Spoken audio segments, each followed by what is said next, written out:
This conference will now be recorded. Okay. All right, so we're on agenda item 1, which is introductions. Brad, you want to do the roll, please? Sure. MassDOT Secretary and CEO Steve Warfel. Steve Wolf, representing Secretary and CEO of MassDOT, Jamie Kessler. MassDOT Highway Arthur Frost. Arthur Frost, representing MassDOT Highway Administrator Jonathan Gulliver. City of Fitchburg Tom Skorsky. Excuse me. I'm here. Mike was having issues turning on. Nice to see everyone. Leominster Mark Pamarini. Yes, here. Mark Chairman Bonnie Mahoney. I'm here, even though George will be taking over my place. Okay. George Kahali, representing MART Administrator, Okay. Fisher. Let's see. Is MRPC Chairman Guy Cobacero, is he here yet? No. Subregion 1, Tracy Murphy, she on yet? Nope. Subregion 2, Rosemary Meisner. Here. Subregion 4, Phil Duffy. No. So we got a couple registered that haven't shown up yet, but we do have a quorum. Okay. All right, so let's move on to agenda item 2, which is public comments. Are there any members of the public who would like to address the MPO today? I don't see any. Anyone see anyone? I don't think so. So let's move on to agenda item 3, which is the July approval of the minutes of July 21st, 2021. Can I get a motion second to approve the minutes? So moved. Is that you, Arthur? Yes. And who seconded it? I'll second it, Rosemary Meisner. All right, any questions or comments on the July 21st minutes?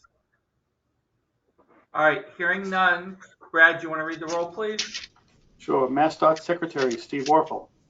Yes. MassDOT Highway Arthur Frost. Yes. Pittsburgh Tom Skorsky. Yes. Leominster Mark Pamarini. Yes. Mark Chairman George Cahaley. I wasn't present. Bonnie was present last time. Okay, Bonnie. Marked. Yes. Okay. Subregion 2, Rosemary Meisner. Yes. And that's the signatories. So it is passed. All right, thank you for that. So let's move on to agenda item 4, which is the Montachusett Federal Fiscal Year 2022 to 2026 tip. Brian, I'm assuming I'm turning this over to you. This is actually an amendment to the 22 through 26 tip, and I think Bonnie, you'll be Bonnie or George. No, it's me. That's Right, why I'm go, Bonnie. attending, because I know all the details about the tip amendment. I don't know if you guys are aware, but the cost of things is kind of blown up. So MART is having to adjust a bunch of our projects for increased construction costs, as well as costs for vehicles. This is the first time that purchasing replacement vehicles, the vendor has actually asked for a contract amendment to exceed their maximum of 5% PPI increase. So that was obviously the first project that needed to be increased in cost. And then the other yellow projects that you see are all construction or design projects that we felt like we either knew the cost of. Most of them are either in design or under construction contract, and they all had increased costs. So those are all the highlighted yellow lines. We also, there's the one new green line that says Gardner Maintenance Facility. In FY21, we had a project to hydro demo the the storage bay floor at our Gardner maintenance slash vehicle storage facility. And after, when the plumbing inspector came to look at the job, because there were some plumbing aspects as part of the project, he noticed that the trench drain, that there was a floor trench drain, and he followed the trench drain down and found that our oil separator that was initially installed in the building back in 2008 was not installed properly, and whoever did the building inspection back in 2008 before the building opened didn't catch it. So he has demanded that we remedy the issue, and it has to be fixed before May of 2022. So therefore, we needed to amend that project into this year.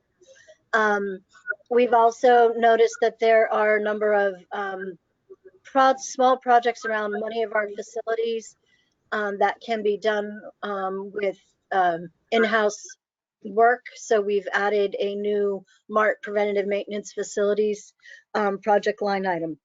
Obviously, we needed the money to come from somewhere to reallocate our RTA cap to the increased cost. So we have deleted 2 projects. One is the elevator project that we had down at the intermodal. In trying to fix our elevators, we have noticed that it is not an easy thing to do at all. And there's no way we're going to be able to, 1, get it done this year, or 2, even get it done for the $150,000 that we had allocated to the project. So we are canceling that project out of 22 and reallocating it into 23. And you'll see that at a much increased cost next year when we redo the 23 to 27 tip. And then the last one was MART just received 16 low floor cutaways through a discretionary competitive grant. And so we felt, and we just received the last of the, that 16 vehicles. We just received the last one in October. So we felt like reordering 2 more of those vehicles in this year wasn't really prudent. So we felt that was a good project to take the money that we needed from. So that's all the details about the changes. Any questions? All right, does anyone have any questions for Bonnie? All right, so this will just put it out for public comment. Yep.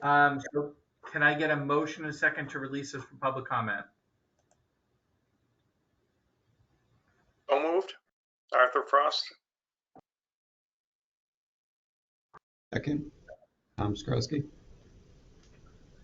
All right, any questions, Bonnie? All right, Brad, can you read the roll, please? Okay. MassDOT Secretary Steve Werfel. Yes. MassDOT Highway Arthur Frost. Yes. Pittsburgh Tom Skorsky. Yes. Leominster Mark Camerini. Yes. March George Cahaley. Yes. Subregion 2 Rosemary Meisner. Yes. That is all the signatories, and it's passed. All right, thank you, everyone. Thank you, Bonnie. Brian, could you bring up the agenda, please? Oh, do I have it? Yeah, sure. All right, so we're on to agenda item 5, which is Federal Fiscal Year 2021 UPW project presentations. The first one's the Sterling Walkability Study presentation. Sherry, I believe this is you. That'll be me. I Take it believe away. Brian has my presentation. So back last year when we had requested, or actually 2 years ago, I guess now, we had solicited projects for the UPWP, and Sterling had submitted a request for a walkability study.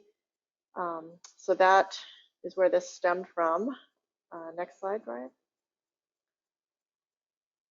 So the purpose of the study is to assist Sterling with a walkability study for their town center, which includes, and also the elementary senior center area, which are kind of 2 separate yet merged together locations. As you can see from the map, the center is where the majority of the public, the points of interest are, and then the senior center and the school are further to the south.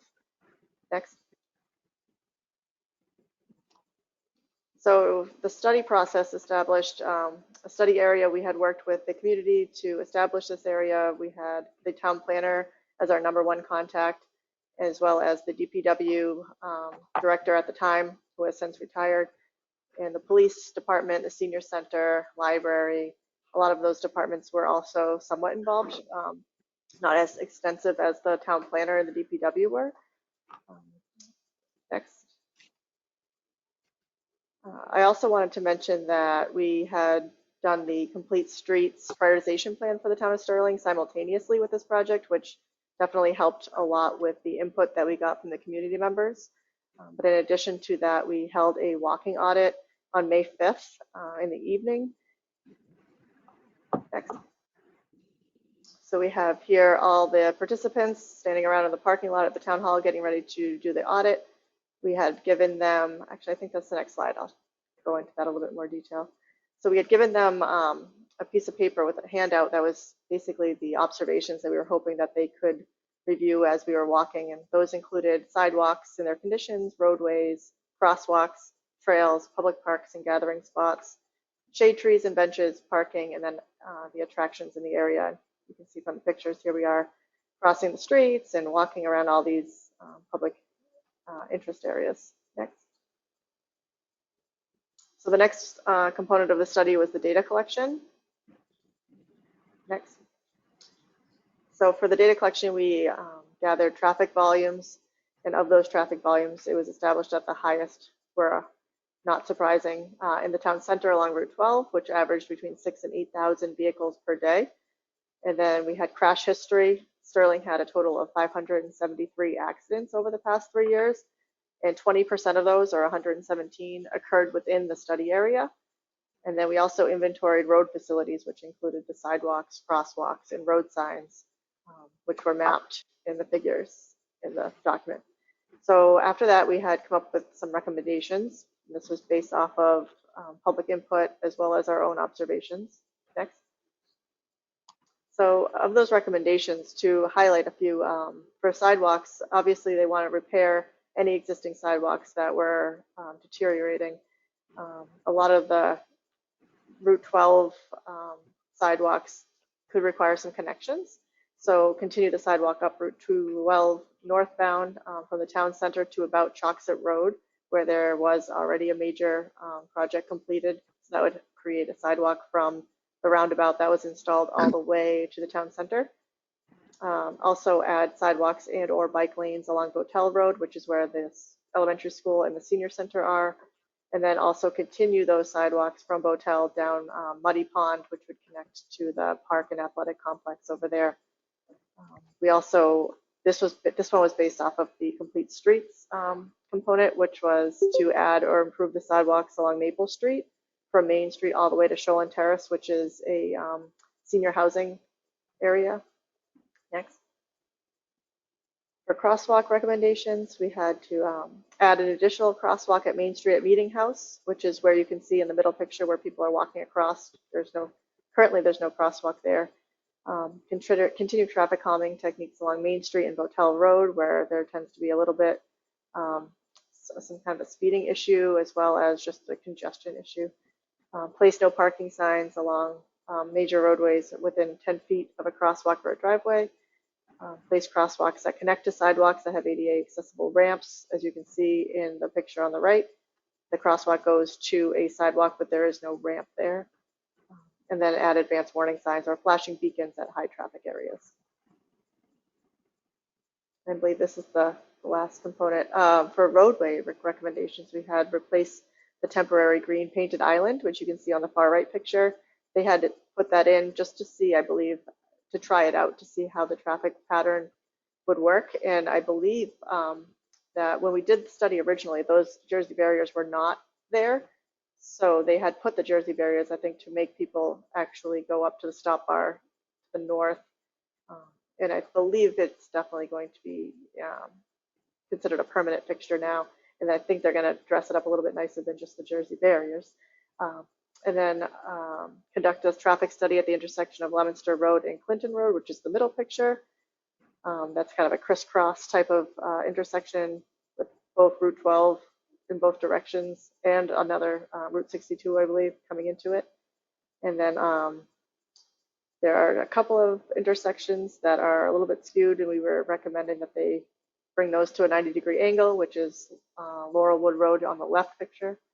It's a little bit it's actually very difficult to see the cars coming on the left-hand side when you come out of that intersection. And then consider bike lanes and sharrows wherever possible. Other recommendations that don't pertain to a particular category, add striping and signage for public parking areas. They had a number of parking areas that were primarily dirt, or there was no designated parking spaces. Continue along with their Complete Streets efforts. They're doing a great job with that. I know they did apply for infrastructure funding this last round of funding. Not sure if they were chosen for that one yet. Consider establishing a Safe Routes to School program. We had spoken to the school principals about trying to establish a program. I know they were concerned about establishing a program before sidewalks were actually installed, although to do that, they might be eligible for funding to install those sidewalks. So it's kind of a chicken egg type of situation. But I believe the school was considering holding off until that was established. And then they are currently working on an ADA transition plan. So we just mentioned that they should continue to do so, especially now that their town planner has since left. So hopefully they can pick that ball back up. So the next steps. Within the document, we reviewed how to develop a project and try to get it moving towards a TIP project, or in general, just a town internally project. So other funding programs we had mentioned were the Safe Routes to School program, Complete Streets, Shared Streets and Spaces, as well as their Chapter 90, which I know they are low on for funding. And that's all I have. Does anybody have any questions? Okay, anyone have any questions for Sherry? Arthur? Yes, just one thing I would mention as far as on the town common in Sterling, if you're looking for MassDOT funding, if there's anything, the sidewalk should come outside the common area, because if it goes on a TIP funded project and onto the common area, then that's Article 97 action, which takes legislation to do.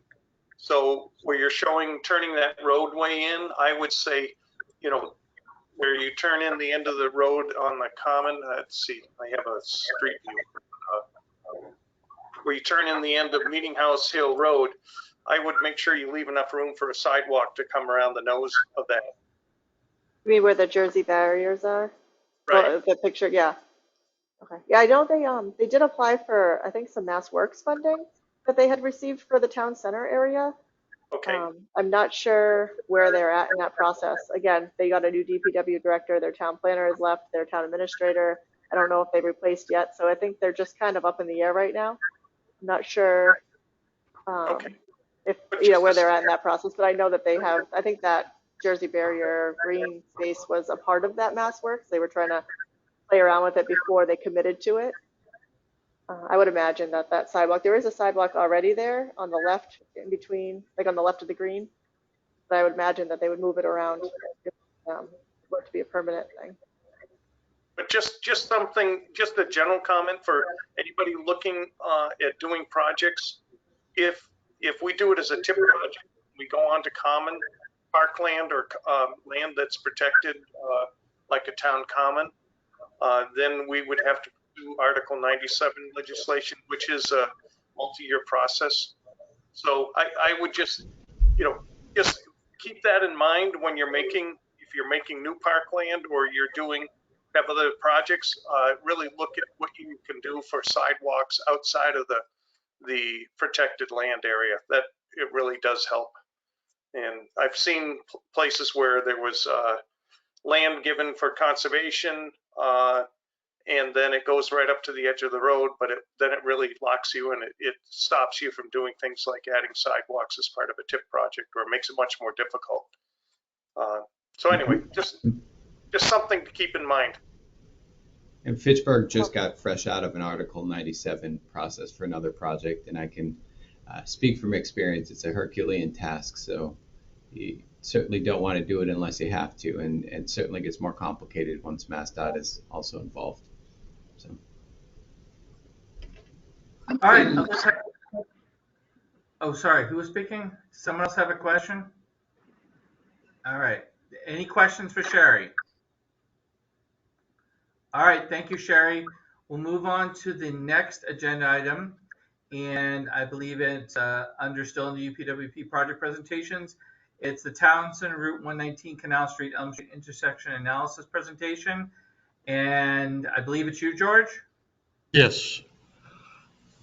Thank you, Steve. I have already presented this analysis to the town at their Board of Selectmen meeting on 12/6. So they've had this study delivered to them. Next. Next, Brian.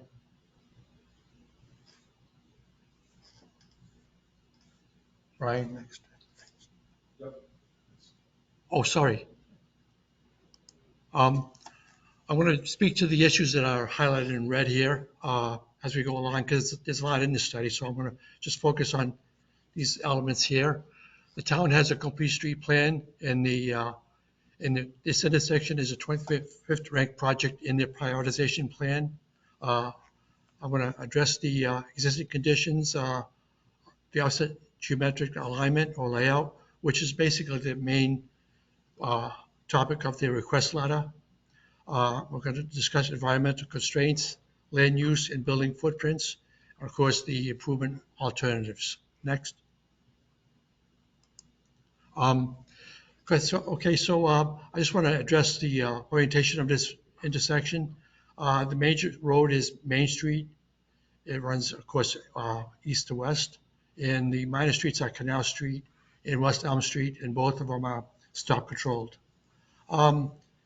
Those approaches, north and southbound approaches, are offset approximately 65 to 70 feet. And again, this is the main issue that the town wants to deal with. And that offset is represented in this diagram on the right. You can see that what happens here is it is overlapping conflict zone for left turns. The left turns from Main Street will block and interfere with the left turns from the minor roads. So that's not a real major issue right now, but it will be if the projected traffic growth occurs at this intersection.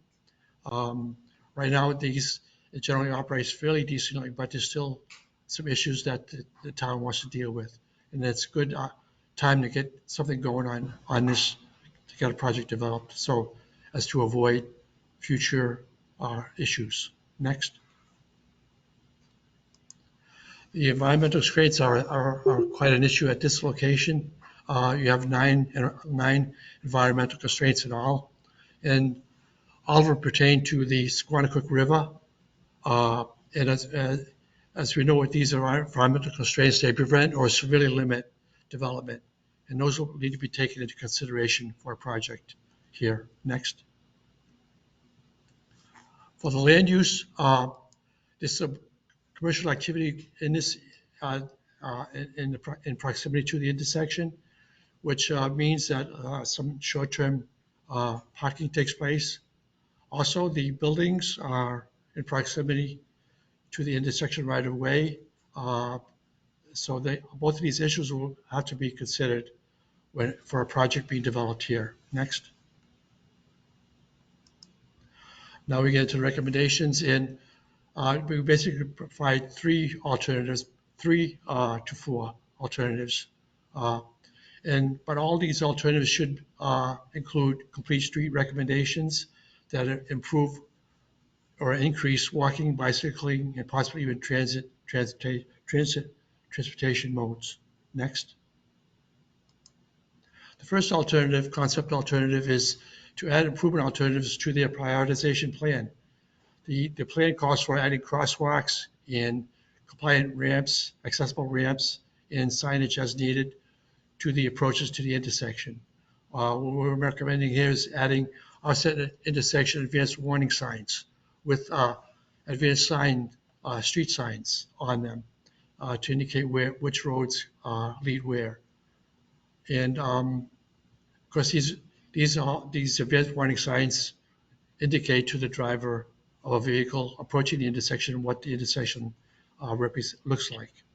The next one we look at is as adding do not block intersection pavement markings and signs.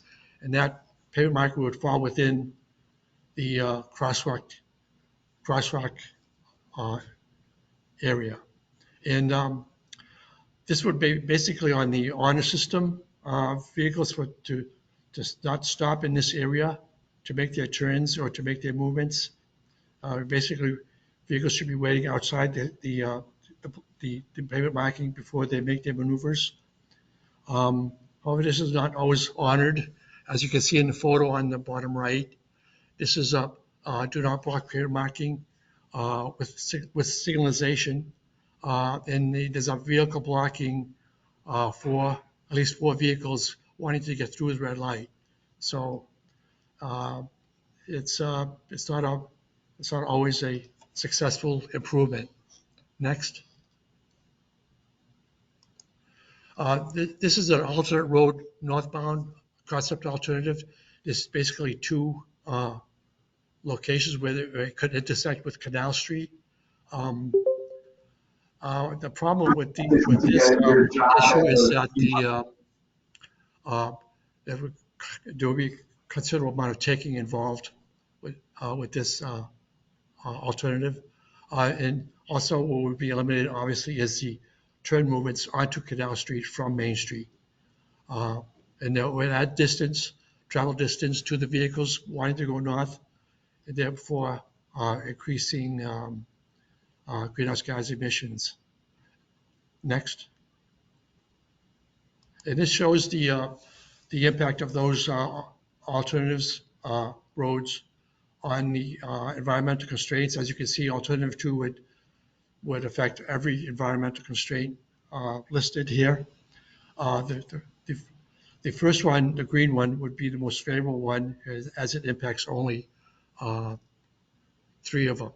However, again, this involve a considerable amount of taking would have to take place here to complete this northbound alternate road.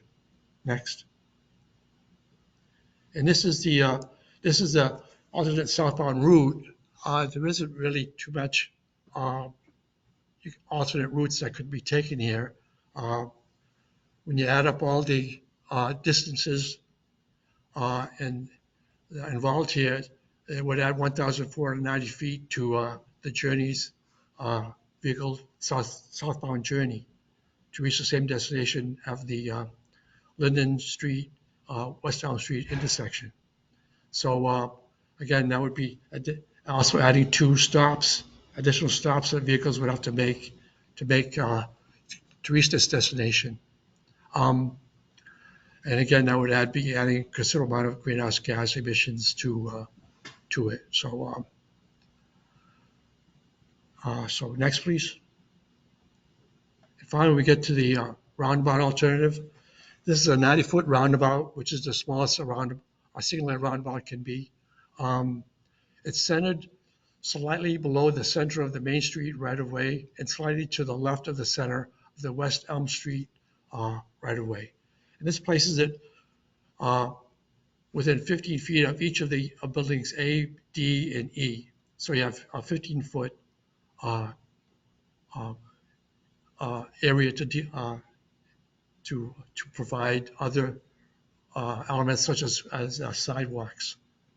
And this also, placing it here would also create a 77-foot gap between the roundabout and Building B, which could provide an opportunity to add a right turn channelized lane, which would eliminate the traffic from the roundabout, which would help to increase the capacity of the other approaches. Also with this roundabout, you avoid the environmental constraints and the travel distance additions that the other improvements alternatives would create. The intersection is still here, and vehicles would be at the intersection, and they would have to travel 1,490 feet or an additional 500 feet to reach their destinations. And again, the constraints would be largely avoided with this proven alternative.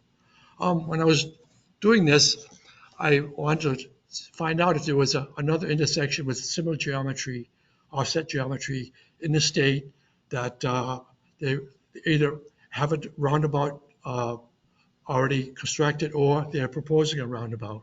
And on the next slide, there is one. This is the Four Corners roundabout proposal that's currently in design on Nantucket. This is actually in a smaller area than the location in Townsend. However, the offset is approximately the same, but the intersection is oriented differently. It's oriented north-south for the major road, whereas the minor streets or stop control streets are northwest to southeast. But it's basically the same geometry almost, otherwise. And but also the buildings in this Google image are closer to the road than the Townsend location. So what they're doing here is they're actually installing a smaller roundabout. It's a 70-foot roundabout, which puts it in the mini roundabout category. However, it's leaving all the buildings there. All the buildings are staying, but it is taking this parking lot you see in the Google image. It's so that the circulatory roadway can be added in that area. And again, this parking lot is probably about 6 foot, occupies about 6 vehicles. So they've probably found a location to park these vehicles. But this is showing to you in this rendition that a roundabout could be placed within this tight spot in Townsend. And it could be actually a larger roundabout in Townsend than the one that they're going to be putting here in Nantucket. There is a link to this roundabout on the bottom left here, Nantucket Four Corners intersection, and that provides all the documentation that's for this roundabout project.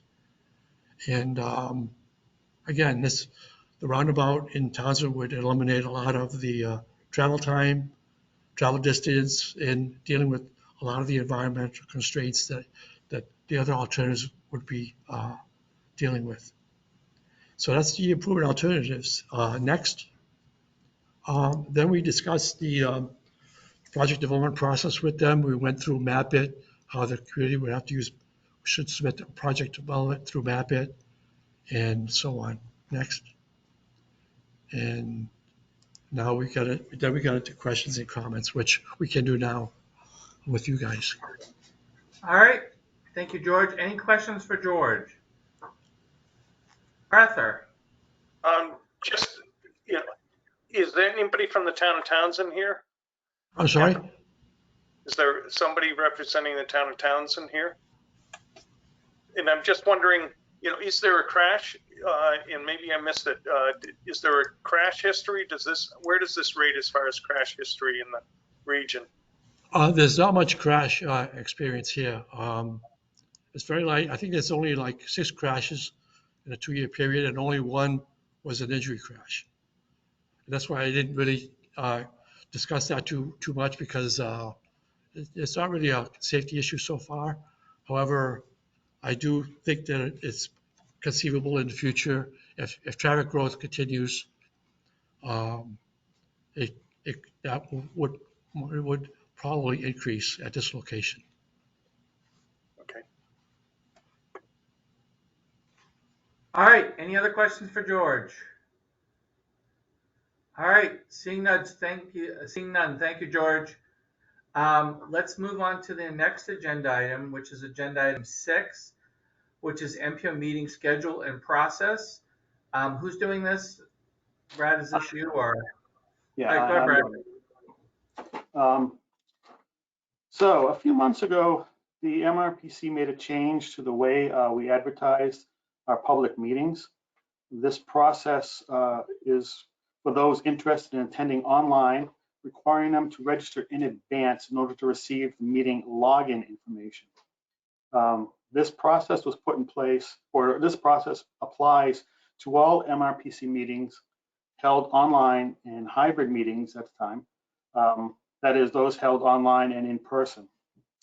So in accordance with the open meeting law, meeting attendees are allowed to register prior to a posted starting meeting time and throughout the duration of the public meeting. This was to apply to all our MRPC meetings, including the meetings of the Commission, the MPO, the Montachusett Joint Transportation Committee, Montachusett Economic Development District, and the Montachusett Region Comprehensive Economic Development Strategy Committee, and as well as any subcommittee or committee meetings of the MRPC and its public body affiliates. So the overall intent of this was to limit potential unwarranted disruptions to the meeting by outside groups or individuals, i.e. Zoom bombing. I guess there had been a few instances within our region of communities being experienced this phenomenon. So this process was put in place to try and eliminate that potential from happening. In addition, it also provides us with a listing of attendees for our meeting records. This was the first MPO meeting held under this new procedure. And all of you should have received an email notice that included the information you see up on the screen, how to register, the information on registering for the meetings through gotomeeting.com or Zoom. And could you go to the next page, Brian? And then as part of the email you received, all this meeting information and the link to register, as well as a QR code. This is, all of you have registered for this meeting saw, you click on the registration link, you use a QR code, you input your information with emails, and you get a specific link that will allow you the day of the meeting to come here and join in. And this is what's going to be put in place for the remainder of the MPO, as well as all our public meetings. Originally, I had intended right now to have a discussion with the MPO as how they wish to proceed with future meetings. We were expecting to do hybrid meetings to allow those who wish to attend in person the opportunity to do so. The only question we had at the time was about a quorum, the ability to meet a quorum. The governor extended his original executive order regarding remote meetings until April 1st of 2022. This allows for quorum to be exercised through remote participation. However, without this provision, state law states that a quorum would need to be physically present and the chairman physically present at the meeting in order to proceed. So without changes to this law or further extension by the governor or the legislature, we will need, coming April 2022, after April of 2022, to have something in place for a hybrid type of meeting. And being able to set a quorum for those meetings. For this MPO, a quorum for us is 6 or more of the signatories being present. We do intend to remain providing online access to all the meetings, so that won't change. However, since the time of this meeting notice going out, we had a change in policy by our executive director. He has indicated that staff are now allowed to work from home from Monday through Friday until further notice. Staff will still be able to come into the office if they so choose, so it's voluntary. However, the office will be closed to the general public and all our meetings will be held online only until further notice. So because of that, we don't have the hybrid option available to us right now for the MPO or other meetings.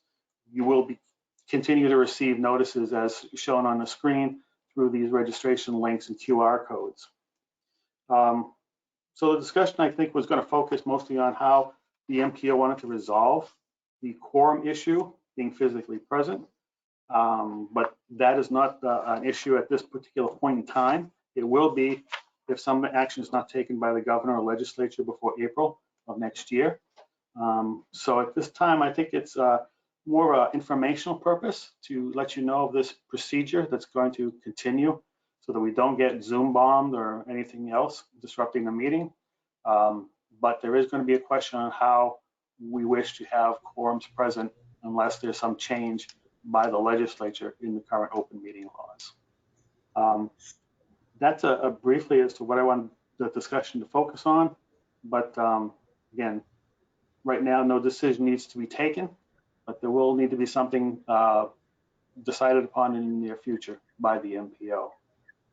So I'll just jump in for a second, Brad. I think those are part of the discussions we'll have with all of you guys at MARPA too, because we need to make the decision in total for all the MPOs. So, yeah, I agree. So I think bringing this as a good is important, and we're still waiting to see if anything changes. And obviously, we'll work with all of you to come up with a system that works for all the MPOs, whether it's hybrid or virtual, what have you. So, stay tuned, everyone. But this was a good update, Brad. Thank you.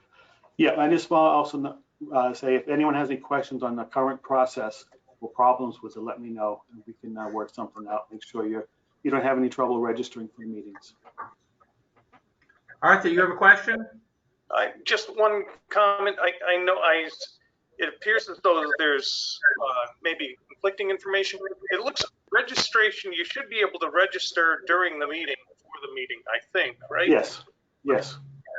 But it appears, in some sections of the notice, it tells you you have to register in advance. So you want to reword that just so it's clear that if you decide at the last minute to come on to the meeting that you can register at any point. Okay, I will check the wording on that, make sure it's clear. And again, you can also register, if you don't get the email notice, through our website. There is the meeting announcements on the front page, and it has this information on there as well as QR code for people who want to register during the meeting. Okay. Thank you, Brad, for that. I think we'll move back to the agenda and we'll move to agenda item 7, Montachusett Federal Fiscal Year 2023-2027 TIP. Brian, I assume this is you? Yes. So we're starting our development of the federal fiscal year 2023 through 27 Transportation Improvement Program, or TIP. And over the next several months, we'll be going through this process. As many of you are aware and have been through the process before, this is a prioritized listing of transportation and transit projects in the region that are being funded with federal dollars over the next 5 years. So the current TIP is from 2022 through 27. We'll be dropping 22, adding 27 to this upcoming update. So it'll be 23 through 27. And as staff at the MRPC, we serve as also staff at the MPO. So we're actually developing this document, and the MPO is federally required to put this out every year and update it. So the first handout here is just a notice to interested parties.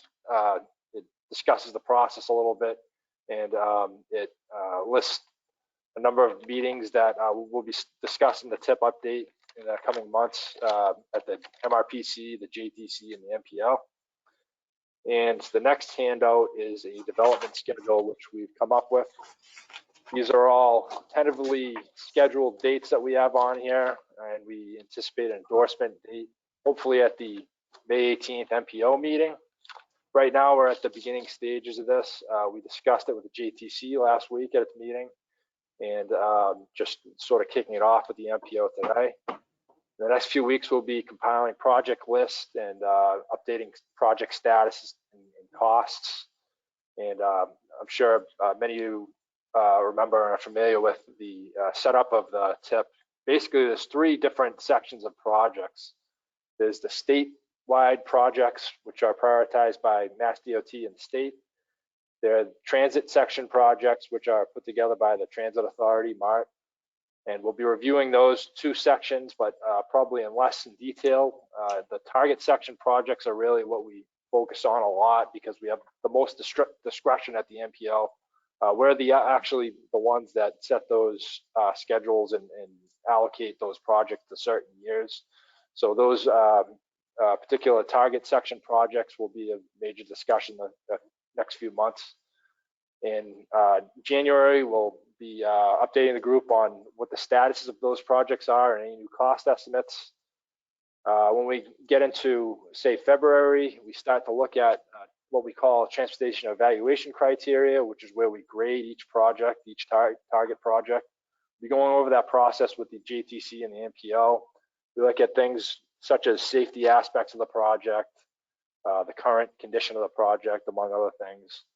We also start at this point to look at other analysis that's required in the TIP. Document itself is about probably over 100 pages, and we're required to do environmental justice analysis and air quality analysis and provide other tables and charts and so forth. So we'll be starting that process in February. Also in February is what we have with DOT, Mass DOT, we call it TIP Day, where we as staff and Mass DOT get together and sort of get on the same page as to where a project belongs in terms of status and the most updated cost. We'll be looking at funding scenarios for this target section of projects with the JTC and the MPO when we get into March, and hopefully come up with a preferred funding scenario at the March meeting of the MPO, which will then develop into a draft document, which brings us into April. We'll distribute the draft document to the MPO and the JTC at the beginning of April, and we'll review that with each group at their April meetings. At the April 20th MPO meeting, we'll discuss on whether to release that draft document for a 21-day public comment period, which we have on this schedule, tentatively scheduled for April 25th through May 16th. So during that comment period, we'll review comments. We'll also have a JTC meeting within that comment period on May 11th. They'll get a chance to officially submit comments on the document, in which we'll go over with the MPO at its May 18th meeting. And all the comments will be included in the document as well. And at the May 18th MPO meeting, we hopefully will be able to vote to endorse the 23 through 27 TIP. So that's the schedule we have right now. Again, the dates are tentative, but we've been pretty good about keeping schedule the last few years. It hasn't changed much in sort of terms of development, just sort of different stages of pulling it together. So this is what to expect the next few months. We also have what is currently the target project listing for the current TIP, which is 2022 through 26. This is just to update everybody on sort of where we stand with our target projects. Not going to go over all this in detail, but in 2022, we have two projects here, one in Lancaster, one in Hubbardston. The idea is that these projects would go to bid. So this 2022 will drop off of the TIP update, and we'll be adding year 2027. You know, ideally, we always say that we'd like to keep the same order and everything moving smoothly, and all these projects progressing in the years that we've scheduled them on the current TIP, but that almost never happens. So typical problems we run into are cost increases, status changes of the projects. One important note is the document is fiscally constrained, so we cannot go over the allocated target funds which were given in a single year. For example, in 2022, those target funds are 11,072,618. So we can see we're right at the balance in 2022, and that goes for many of the years that we currently have scheduled on the TIP. We're at about within 1% of the target in each of these years, and we can't go over that target. So cost increases will be a probably major topic of discussion again this year. We have also listed the appendix projects. These are projects that are eligible for TIP funding. We'll be updating this list as well, the statuses and the costs, and including any new projects that may have come on board in the last year. At the JTC meeting, actually, Winchendon had mentioned that their project 608-879 resurfacing on Maple Street, that's actually occurring right now. So we'll be taking that project off and also reviewing other projects to see what their statuses are. One thing that I wanted to note, we have a few projects on the current TIP which we've advanced constructed and listed in multiple years. So advanced construction is basically when a project is over a certain target allotment in any given year, and it's a project that will require multiple construction seasons to complete. We can schedule it over multiple years of the TIP. And in the current tip, we have two such projects. The first is Leominster reconstruction on Route 12, and which is listed in 2024, 25, and 26. Another project that we have AC is in 2026, the Harvard resurfacing box widening on Air Road. Full cost of this project is over $10 million. So currently in 2026, we have roughly 2.5 million, or exactly 2.5 million scheduled as part of that project in 2026, which means that we plan on including the second year of that advanced constructed project in our new tip year 2027. So the remainder of that north of $10 million number will be carried in 2027. So that leaves us a little bit less room than we're used to when we're looking to fill out that last year. As we get more and more into the process, again, we'll have to review the statuses of this Harvard project and all the other projects listed and see where we stand. Inevitably, some things must move around. The idea is to keep everything on schedule, and we'll be having discussions on these target section projects in coming meetings. So that's all I have for today. It's just this is the information we start off with, and we'll progress from here. All right. Thank you, Brian. Are there any questions for Brian? Guy, do you have a question? No. Okay. All right. Thank you, Brian. I think we're good with that.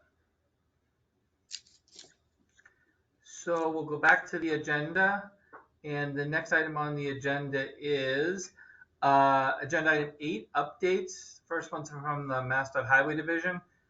Arthur, do you want to go first, or who wants to go first? I'm happy to go first. Or if you want to get District 2 out of the way, I think they have one project. District 2, you want to go? Sure, we have.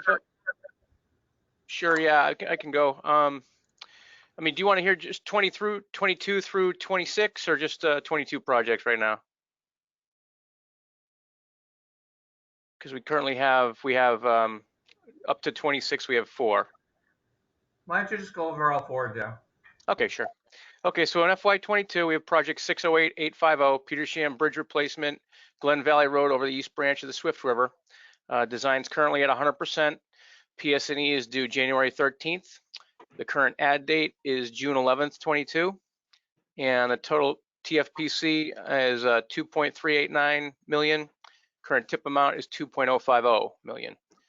For FY23 project, we have 608-784. That's Templeton roundabout construction at the intersection of Patriots Road, South Main Street, North Main Street, and Gardner Road. Roadway designs at 75%. 100% is due January 14th. The right-of-way plans are currently under review. The current add date is January 14th, 2023. TFPC is 2.037 million. Current tip amount is 1,719,000. For FY24, we have project 609-107, that's Phillipston, Templeton, pavement preservation and related work on Route 2, designs at 75%, 100% is due the end of this week. Current add date is November 11th, 2023. TFPC is 9.701 million. Current tip amount is 10.477 million. There are no projects in fiscal year 25 right at this time. There's one in FY26, which is project 608-424. That's Templeton reconstruction of Route 68 from King Philip Trail, Route 202 north to the Phillipston town line. The design is at 75%. The 100% is due June 23rd, 22. And the current add date is October 10th, 2026. TFPC is 6.063 million. And the current tip amount is 7,017,000. And that's all I have for updates on the projects currently. All right, any questions? All right, thanks, Harold. Arthur, why don't you go next? Okay. In fiscal year 2022, we have Lancaster intersection improvements on Route 117, Route 70 at Lunenburg Road, and at Main Street. It's at the final PS&E level, which means the design is done. and it's due to be advertised on March 12th, 2022. The next project is Hubbardston, Route 68, Main Street, from 1,000 feet north of Williamsville Road to Elm Street, and that is at the final PS&E level, and that is due to be advertised on June 4th, 22. And then I'll go run through, these are projects that are listed on your TIP but not funded off of your target funds. There is the Fitchburg Bridge preservation of F4 11 Circle Street over the North Nashua River. That is at the 25% design. It's targeted for advertisement on June 11th, 2022. Then we have Gardner Westminster pavement preservation related work on Route 2, and we're going to advertise that on June 18th, 2022. A sister project to that is Westminster Fitchburg Route 2, and that'll also be advertised in FY22. I don't have an ad date for you at the moment, but that's on target. That'll be advertised with non-federal aid funds. Then you have Ashby, intersection improvements at Greenville Road, Route 31 and Turnpike Road at 75% design, and that's scheduled for July 30th, 2022 to advertise. And Leominster Viscoid Avenue, Safe Routes to School project is at 75% design, due to be advertised on May 21st, 22. And then the last one is Gardner Elm Street, Safe Routes to School project. This one, we put a hold on the public hearing. The city of Gardner is closing the school, and so at this point we're just looking at the program eligibility requirements and to see what our next steps are. But part of the program is it has to be an operating elementary school, and at this point the school is due to close about the time we would start construction on the project. So that's my updates. All right, anyone have any questions for Arthur on these projects or anything else? All right, thanks, Arthur. So the next update is from Transit. Bonnie or George, you have anything? Yes, I do have a couple updates since last time you met in August. On September 21st, at MART Advisory Board meeting, the board member voted unanimously to appoint Mr. Bruno Fisher as MART administrator after Mr. Khan has retired on July 9th. And the other update I have for Air Project, we received several new bids and we reviewed them for the construction of Depot Square Pedestrian Plaza, which consists of constructing restroom, bus shelter, landscaping, and lighting at the plaza. The lowest bidder was Hatter Construction, who constructed the commuter parking garage in Air on Pleasant Street. Work will be completed by end of next spring 2022 due to the lead time needed to prefabricate the restroom, which need about 6 months lead time.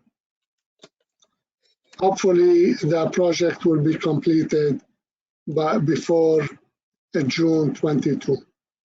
Also, we are working the work is in process of installing the automatic passenger counter on all our fixed bus routes. That will include real-time location of the bus and also bus information, and hopefully that will go live by January next month. Yeah, And it's in the testing phase right now. Our bus drivers are testing out the equipment and the routing, and we hope to have it live at the beginning of the year. yes, and that software will allow riders to know how long it will take the bus to arrive to his location. It is a great software. And also we are working on looking to update all our bus route schedules.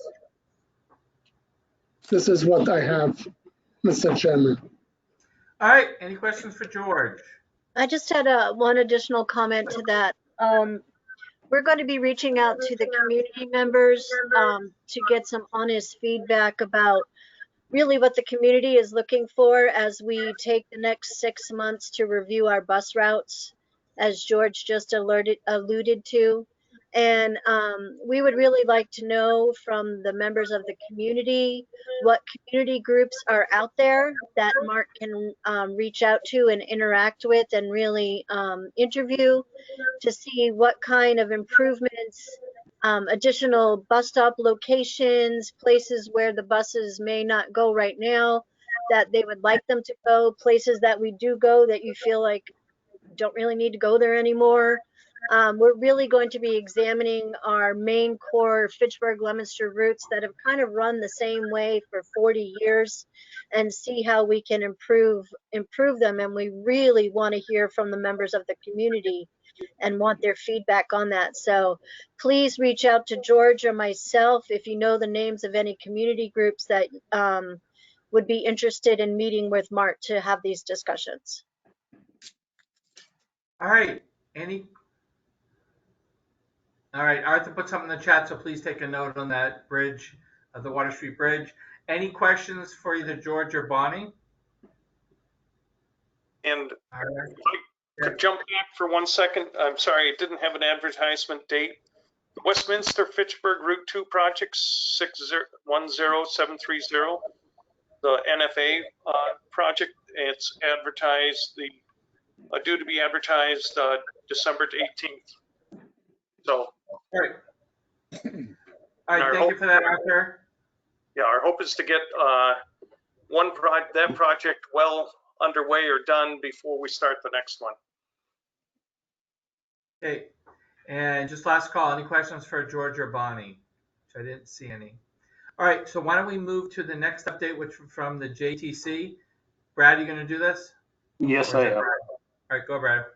All right, the MJTC met last week on December 8th. Members were briefed on the upcoming TIP and UPWP development process, as well as that Townsend Route 119 intersection analysis study. Next meeting for JTC is scheduled for Wednesday, January 12th at 1 p.m.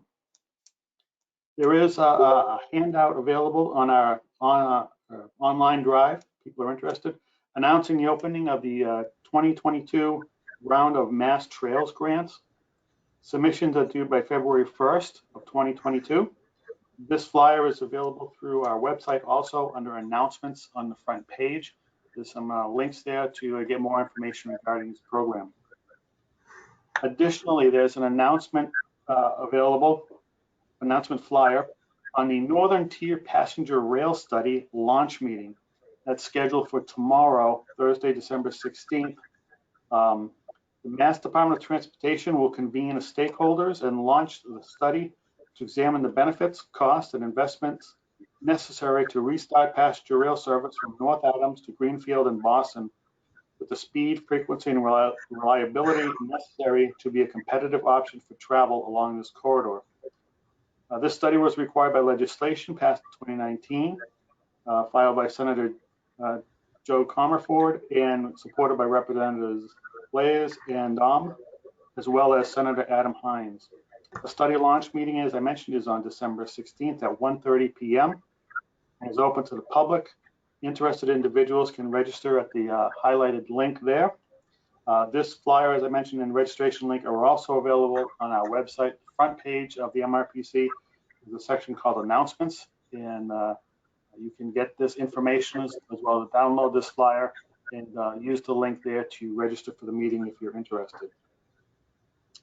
Finally, there is a meeting calendar available as a handout for the coming year, 2022. This simply highlights the planned meeting dates for the MRPC, the MJTC, and MPO. Of course, these are subject to change based upon a number of factors, but this is what we're planned for right now, and we're providing this basically for your convenience and informational purposes, so you know when theoretically we will be meeting next throughout the entire FY 2022 year. That is all I have on the MJTC. All right, and the last update would be from the RPC. Do we have anything? Actually, this is Guy Corvacero, Chairman. Due to technical difficulties, I do not have my report for this month. But if anybody on the MRPC staff has anything they want to mention, please do. Thank you. I just looked up and had a couple of quick items on the MRPC. As I mentioned earlier, we're on a new policy regarding working from home and in the office. But the major item is that the office is closed to the general public and our meetings will be online only for the foreseeable future. We are also in the process of hiring a new principal planner to start soon. And due to additional funds received through EOEA, we're able to promote 2 part-time planners to full-time positions at the commission, and that'll be hopefully beginning shortly. That's quickly what I have on the MRPC side. All right, any questions for Brad on that or Guy?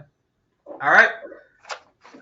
So we'll move on to the last, well, agenda item 9, which is administrative matters. So Brad just put up the calendar. So I think we're meeting next in January 19th. Is that right, Brad? Yes, January 19th right. at 1 p.m. All right, with that, we're on the last agenda item, adjournment. Can I get a motion, a second to adjourn, please? So moved, Guy Corvacero. Arthur Frost, second. All right, all in favor, say aye. Aye. Any opposed? Any exceptions? All right, thank you, everybody. We'll see you in January. Please have a safe and relaxing and enjoyable holiday season. We'll see you in the new year. Thanks, everybody. Thank you too. Thank you. Thank you. Thank you. Happy holiday. Thank you.